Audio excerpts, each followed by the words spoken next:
Hello, everybody. I'm meteorologist Scott Mundt, and this is Weather or Not for Tuesday, October 21st. Let's go ahead and jump right into the outline, as it has not changed from what I had yesterday, which I guess is good if you're a forecaster and things don't change. You might as well stick with it. So we are looking at that the cold air coming in for tonight. We'll get rid of the strong wind, but it'll be here all day until probably after sunset. You'll notice those winds will start to die down. So we'll bring in those cold temperatures with numbers in the 20s, the upper 20s across eastern South Dakota, western Minnesota. Still watching October 28th for our next best chance, I would say, of precipitation. We had light rain showers this morning with the strong wind and the cold air with temperatures near 40 in eastern and northeastern South Dakota. Webster, Watertown had some light rain showers. Clear Lake also had some light rain showers, staying less than 1/10 of an inch. And we'll wrap things up with our snow trend. We'll take a look at that coming up as well. So here's Futurecast for the rest of your day. We are looking at that decrease in cloud cover as we do go through the day. This is this evening at 6 o'clock. This is about the time when you'll probably notice those winds are starting to die down as the sun sets. I think that trend will continue tonight. And with our clear skies and light winds for tonight, that will allow those temperatures to fall to the 20s for overnight lows. And then for tomorrow, we'll slowly try to warm, and I think that we will, as we'll have moderating temperatures as we go through the rest of the work week, and the winds will not be as strong. But in the meantime today, yes, been mentioning this, might as well bring in the sound effect. Strong wind for today, but the wind, of course, dying down for tonight, allowing the cold air to come in. That's Futurecast at 7 o'clock tomorrow morning, showing those light wind speeds. And then during the day, they may pick up a little, trying to show some of those wind gusts into the 20s. And I should mention this, too. Even Thursday morning, still looking at that chance for frost in eastern South Dakota. Temperatures may not be quite as cold, but I still see temperatures falling on either side of 30 in eastern South Dakota and Minnesota to bring in the possibility for frost again for Thursday morning. Then the winds start to pick up as we do get into the end of the work week. And for this coming weekend, you do see our southerly winds gusting to near 30 miles per hour at times. Forecast for the rest of the day today with that slow decrease in cloud cover. We'll have temperatures that will be slightly below average in many locations for eastern KELOLAND in the 40s and 50s. But with the sunshine throughout much of the day in western South Dakota, we'll see Rapid City in the 60s. And our forecast for tonight, you can see that cold air across the east, mostly clear skies. We'll have light winds, allowing temperatures to fall to the upper 20s in eastern South Dakota. Would not be surprised to see those upper 20s across western Minnesota and even into northwestern Iowa. Not quite as cool or cold for central or western South Dakota. Stay with us. We'll talk more about this cold air that's coming in, and meteorologist Brian Karstens will also join. Stay with us. You're watching Weather or Not.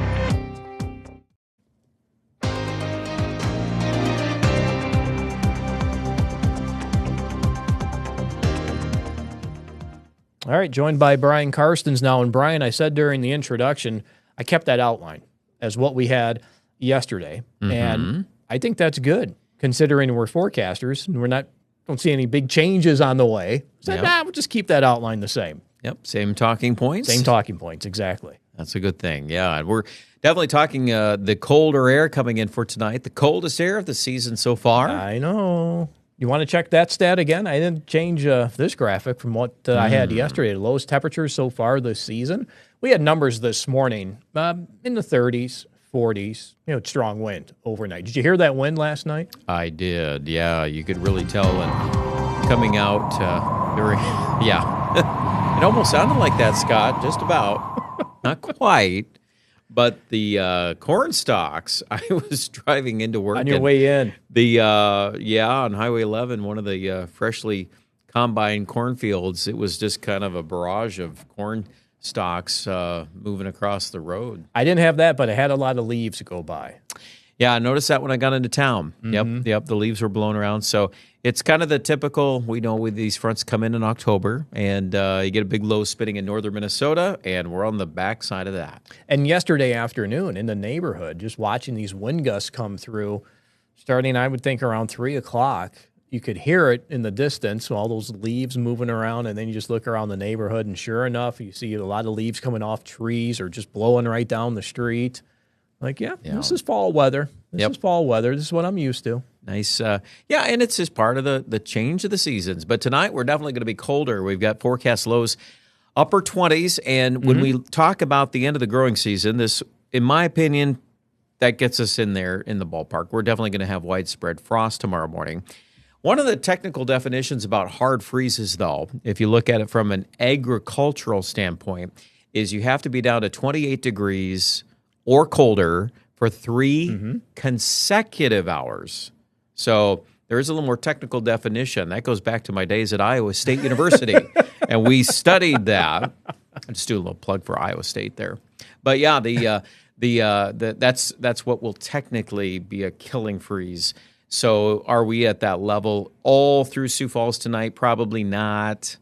And like we said yesterday, too, the urban heat island effect. You watch tomorrow morning. Let's see if we're right about this. I'll take that bet. I think we'll be right. It'll be warmer in the middle of the city, and then you look to the outskirts, like where I live. Yeah, my garden will be plenty frosty tomorrow morning. And you're done with it, right? Yeah, anything you want to pick today, you probably look at it and go, maybe I should grab something. The one thing I do want to do is grab a couple. There are maybe two pumpkins left. Because if you let your pumpkins in a situation like that get a big covering of frost, it can kind of bruise them up a little bit. Yeah, depends. It's not always the case, but I'd rather not take a chance. And then whatever's left. I have some kale out there, Scott. That stuff's hardy. Wow. That won't even bother it. It doesn't even bother that until it gets to about to 18 or 19 degrees. So you'll leave that. Yeah. Oh, yeah. We'll probably eat some of that yet. The rest of it, tomatoes are just, there's too many green ones, and I don't think I can do too much with that. Yeah, so. I've reached my limit on making salsa. And you did well this year. Jalapeno. I did 6 batches of that, and it took me by surprise. I know the peppers did great. It was the tomatoes that had to play catch-up. And nice. Yeah, but the peppers did fantastic. Yeah. Bell peppers, jalapenos. I jarred a lot of those too. I got 1 Anaheim pepper plant. And man, did that thing produce a lot of peppers. I love putting that on the grill for making burgers or steaks. Yeah, great. Have it on the side, gives things an extra zing. So it's been a nice season. We've enjoyed the growing season, but yeah, it's got to come to an end sometime. It does, and I showed this earlier, 29 tonight. Yeah. That's the Sioux Falls. That's our official low, isn't it?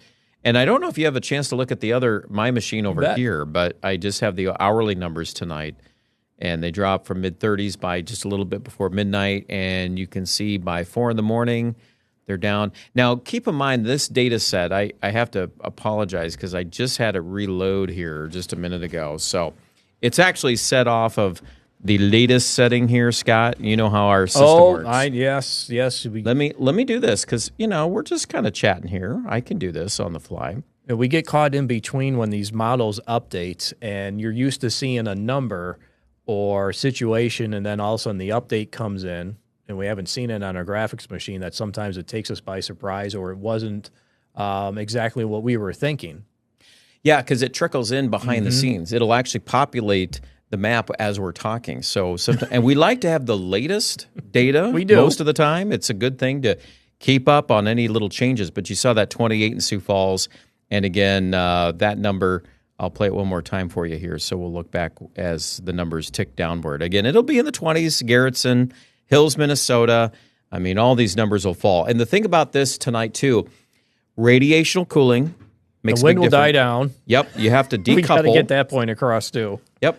You're not going to have this with wind. Wind actually is a warming thing if you really want to be technical about it. But again, tomorrow morning. Look at that. Garrettson, 25. 25 degrees. Split Rock, and you look at, little creeks and valleys. Even as far west as Salem's trying to come in at 27. Yeah. No question in my mind that we're going to have 20s. It's just a matter of how far down in the 20s we're going to get. Are we going to get a 25, 26?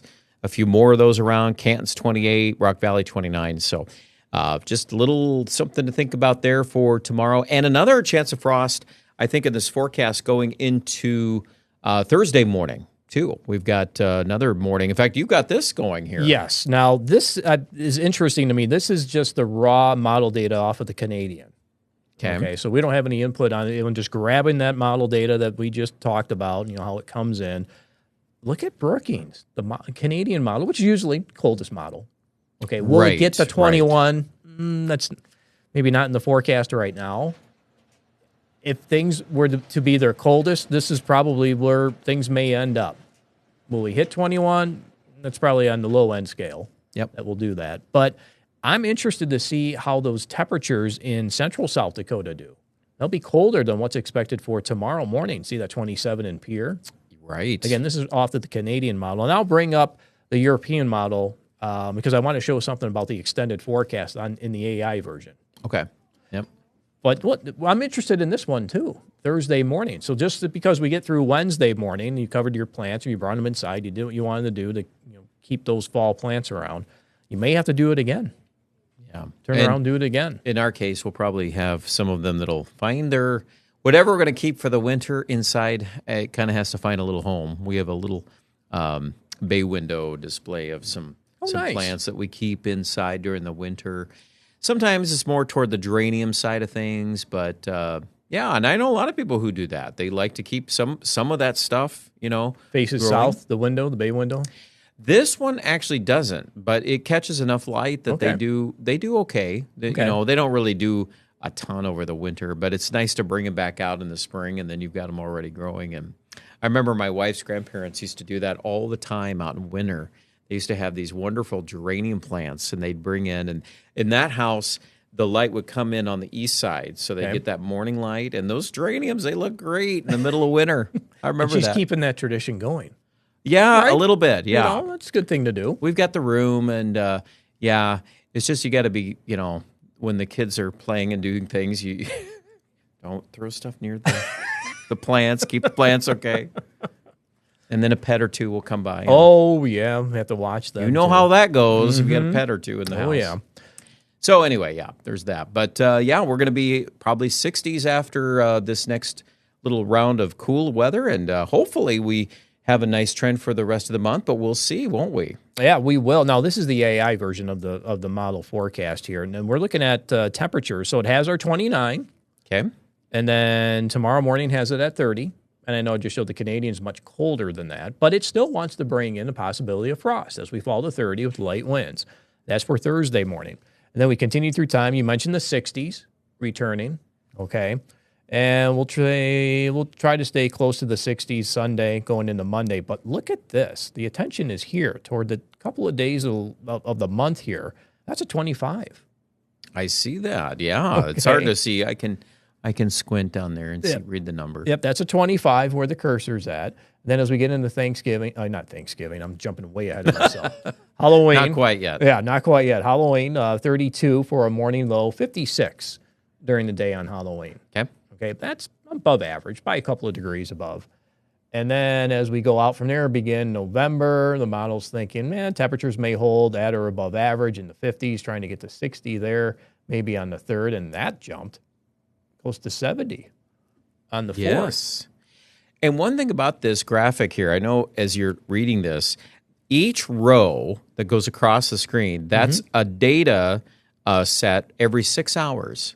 So it goes, if you look your way up to the top of the screen, so how many runs ago? That's a lot, but it goes, the calendar's on the side there. So you can actually follow the trend. If you look down the rows, the more that they stay the same colors, the more consistency of the model. And I see the low tonight. That's been consistent, hasn't it? Yes, it has. 30, 29, 29, 29, 29, 29, 30, 29, 29, 29. That's pretty good. I like that. Yeah, the weather data is nice and solid on that prediction. It's just when we go forward in time, way out at the right-hand side of the screen, then the colors, there's a little more variability.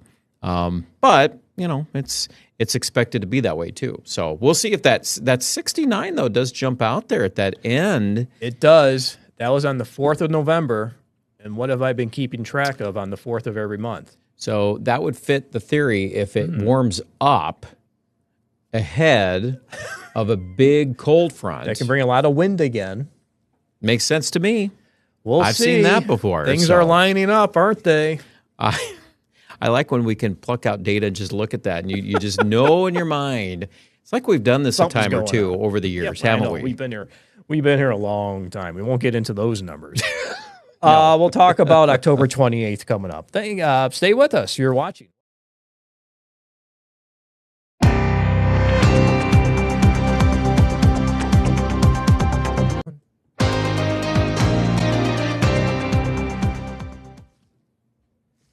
October 28th.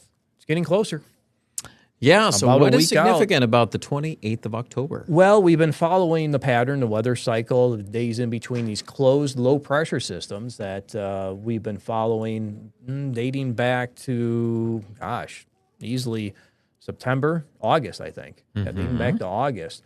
And we may have another one that fits that pattern coming in on the 28th. That's the day 40 of that 40 to maybe 45-day cycle that we're in. So let's go ahead and jump right into it. This is what the European model was showing for October 27th, in the evening, so close to the 28th. Give me 6 hours, we're fine. So it has low pressure to our south. Looks like it's in eastern Kansas, maybe southeastern Nebraska. We'll watch and see how the models agree with that as we do go through time. That was Monday's placement yesterday. Today's placement's a little bit farther to the south, And you're raising an eyebrow thinking, I don't necessarily agree with that yet. Just watching. But that's what we do.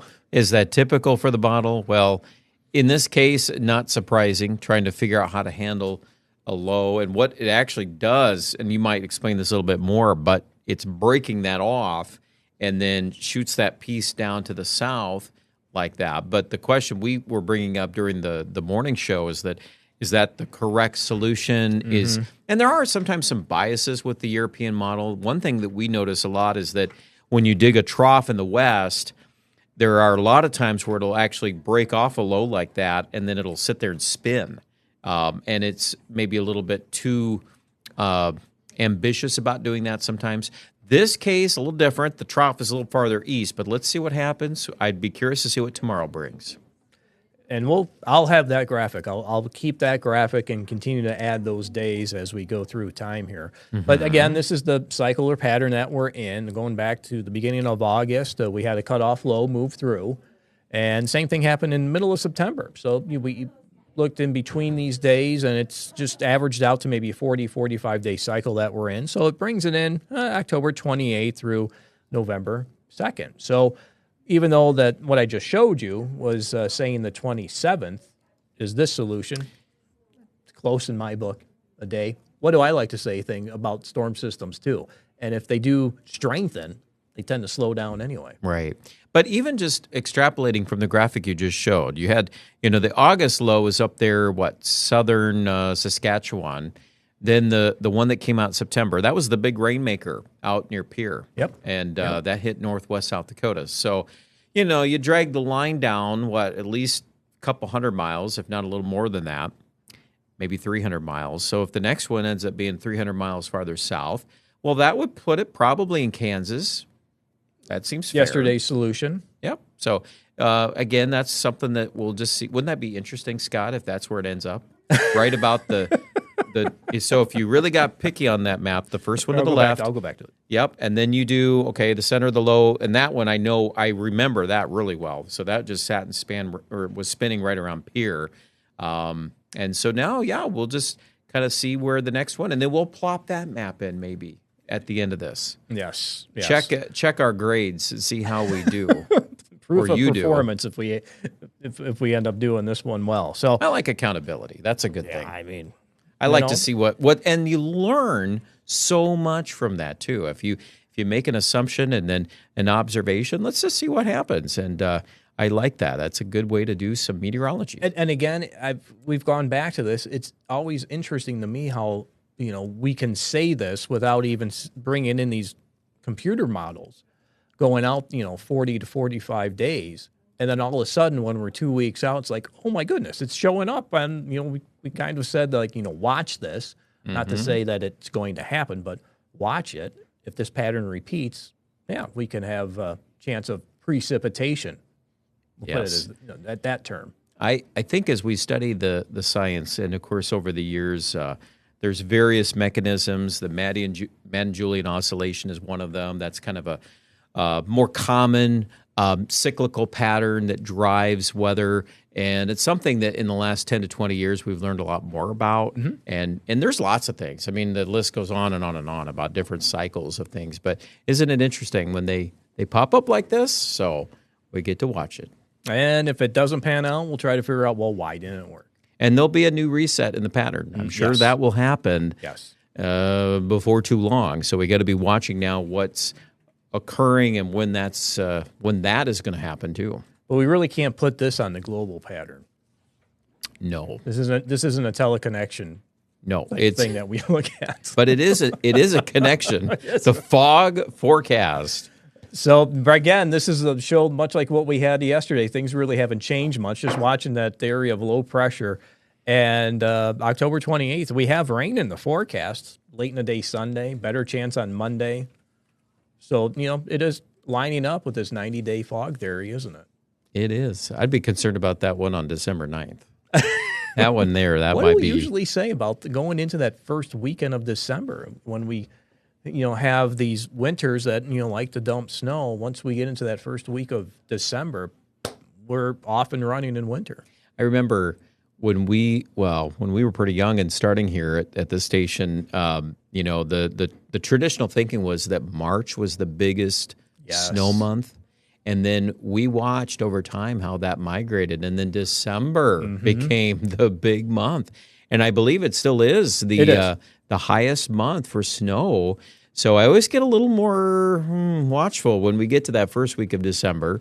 And so many of us are busy with so many holiday things going on. So it's I know. It's an impactful time of year if you do catch some big storms. So we'll see where that calendar, but that December 9th, I probably write that one down. And we won't talk about the other. Maybe tomorrow I'll talk about the other cities about November. Sure. Because one's around Thanksgiving. Ooh. But we'll see. Snow trend. Let's go ahead and update you with these numbers. As the snow depth, again, off to our west and northwest, nothing showing up across the plains. What about over the next 2 weeks? We'll see how much of this fills in. Oh, northern Wisconsin. Maybe some, depending on how much cold runs across Lake Superior. That could be some lake effect snows there. Looks like what is that? Ashland? Ashland and Bayfield up there? Iron Mountains, yeah. You got, you got Sault Ste. Marie up there in Michigan. Well, you used to work in Rhinelander, yeah. Now you're putting me on the spot here with all these these towns in your viewing. we had a viewer that would call in from Crandon, and it'd be like 56.6 degrees. He would tell us the temperature. We've had a couple of viewers that would do that, and we plug it into our machine. Yeah. Like right before newscast, 10 o'clock, they would call and give us the temperature, and we plug it in. Well, and up there, that lake effect is a big deal. I think it was Ron from Crandon. Wow. Isn't that funny what memories stick out? But and you go up into northern Minnesota too. It's pretty common. You'll get these snows, and it's late October, Scott. It's going to snow there. That shouldn't be a surprise. A little in the Black Hills too. I see a little speck of blue there. Yeah, that's been showing up from time to time. Not too rambunctious there, but something showing up.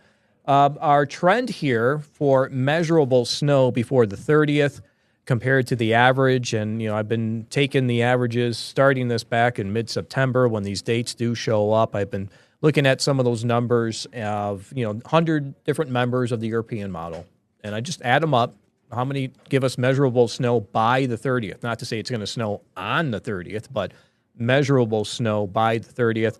The average here is around 20%, jumps to about 50% by the 10th of November, and almost 80% by the 20th of November. But look at the numbers from today, 16 for the 30th, but 55 November 10th. That's a little bit higher than the average. So today's data was more bullish. And on today's snow. data, a little more coming in saying, yes, we will have measurable snow by then. And for Rapid City, western South Dakota, it's coming in about the same what it has been. But those numbers are higher. They are higher, yeah. In fact, 76 out of 100 by the 30th of October. That's not that far away. No, it's not. So it's worthy of watching, isn't it? It is, and we'll continue to follow that. Write down those numbers and give you updates as those numbers do come in. Thank you for watching this latest edition of Weather or Not.